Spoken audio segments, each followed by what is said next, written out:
And it's time now for the Ride Home bi-monthly feature, One Day Getaways, with 3 Word Press Columbus travel blogger Anietra Hamper. Where are you taking us today, Anietra? Hi, Woody. Today we're going to Laurel Highlands in Pennsylvania. It's one of my favorite places to go. It's a little remote, and that's why I like it. So there's a couple things I want to really point out. So one of them is Ohiopyle State Park in the Laurel Highlands. They've got lots of water recreation and outdoor adventure. I love the outdoors. They've got whitewater rafting on the Youghiogheny. And if you can't say Youghiogheny, just say the Yacht, which is what the locals do. But there's lots of outfitters on the upper, lower, and middle, ranging from class 1 to 5 rapids, whatever your skill level is. One of my favorite things there is you can rent a bike. You don't even have to show up with one. You just rent one. And then you head off and do part of the Allegheny Passage. It's one of those rails to trails things. And it's like 150 miles. So I don't recommend doing that far. But basically, you rent a bike, you go as far as you want to go, and then you turn around and come back. The Ohiopyle has a lot of hiking, waterfalls, fishing, rock climbing, all that kind of stuff too. So the other thing I would recommend in the Laurel Highlands is the Flight 93 National Memorial. This is a moving visit to one of the most solemn sites from the 9/11 terrorist attacks. It is a tough visit, but one I genuinely feel that every American should go and do. You can walk the flight path, look over the field where the crash occurred. You can take a self-guided tour through the visitor center, listen to last calls from passengers to their loved ones, and a lot of moving relics. So again, it is difficult, but really worth the visit if you're in the area. That's the plane where the guy on the plane said, "Let's roll." That's where that one crashed. I remember Todd that. Beamer. And they had a long time knowing this was coming. And so a lot of those phone calls, I stood there and cried. I just stood there and cried. This is a real human impact. And this is what we all experienced. So,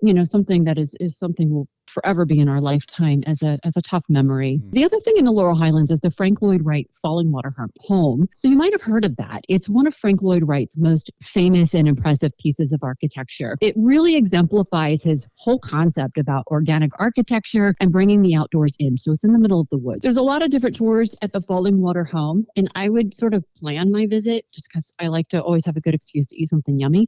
Plan it around visiting the Fallingwater Cafe, where you can grab a snack or lunch. All right, Anietra, now it's something for podcast-only listeners, the Anietra Pro Tips for the Laurel Highlands. Oh, it sounds so official. I love that. Okay, so because this is one of my favorite areas, I have found some really cool ways to explore it. I love giving people a lot of bang for their time and their buck. That's what I love to do in my own trips. So when it comes to, we talked about 3 things on the show, but so insider tips when it comes to the outdoors, if you're going to Ohiopyle State Park, I would combine 2 activities together, right? Because it's pretty aggressive there. So there's something called the Pedal and Paddle package. You can ride about 10 miles on the Allegheny Passage, and then you can raft back down the middle Youghiogheny. So that's one way to do it. Or if you just want to pick one activity and do it for the whole day, that's cool too. When it comes to the Flight 93 Memorial, there's lots to see there. A pretty heavy visit, as I mentioned in the show. I would leave the feature called the Tower of Voices as your final stop there. So what that is, it's 40 wind chimes and a structure that honors all the passengers and crew, the 40 passengers and crew who perished in Flight 93. It's the only wind chime structure like it in the world. So it's just a really peaceful way to end your visit with some soothing sounds. And I feel like it can be uplifting to what is a kind of a heavy visit and will be a bit emotional probably for anyone who goes there. Right. For the Frank Lloyd Wright lovers, if you're super into architecture and Fallingwater just doesn't give you your full fix, that's cool because there's more. That is the most famous house in the Laurel Highlands, but the region includes 3 other homes by Frank Lloyd Wright. There's Kentuck Knob, which is only 6 miles from Fallingwater. And then Polymath Park has 2 other homes designed by Wright and 2 designed by one of his proteges. So you can make a whole weekend of it if you are an art fanatic by going to all of those, but you can also stay the night in a Wright home. And also they have something called there's a dining experience. I haven't done this, but it's a dining experience in a private pod in one of these Wright homes that's just among the trees with something called the Treetops Restaurant. So you might want to check that out. I haven't yet myself. When it comes to lodging, again, it is a kind of out there. You can go camping in the state park. You can up that and go glamping in a dome. Or if you have some tax refund money to spend, you can head over to Nemacolin Resort and really indulge in like a Butler priority stay there. I also have not done that. I've been to Nemacolin, but not the Butler stay.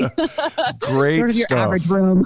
Great pro tips, All right. Anietra, just for the Ride Home podcast listeners who've come here. Thanks so much. Every other Wednesday, be sure you're here at 3:40 or 5:40 or here on the Ride Home podcast at 1039themaverick.com/Woody.